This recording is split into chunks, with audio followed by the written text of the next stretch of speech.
اے نبی صلی اللہ علیہ وآلہ وسلم، کہہ دو کہ میں تو اپنے پروردگار ہی کی عبادت کرتا ہوں اور کسی کو اس کا شریک نہیں بناتا۔ یہ بھی کہہ دو کہ میں تمہارے لیے نہ کسی نقصان کا اور نہ نفع کا کچھ اختیار رکھتا ہوں۔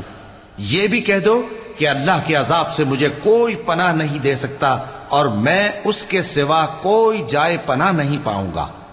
ہاں، اللہ کی طرف سے احکام کا اور اس کے پیغاموں کا پہنچا دینا ہی میرے ذمہ ہے، اور جو شخص اللہ اور اس کے پیغمبر کی نافرمانی کرے گا تو ایسوں کے لیے جہنم کی آگ ہے،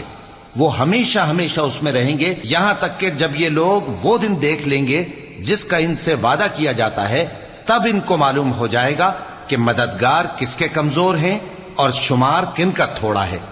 کہہ دو کہ جس دن کا تم سے وعدہ کیا جاتا ہے میں نہیں جانتا کہ وہ عنقریب آنے والا ہے یا میرے پروردگار نے اس کی مدت دراز کر دی ہے۔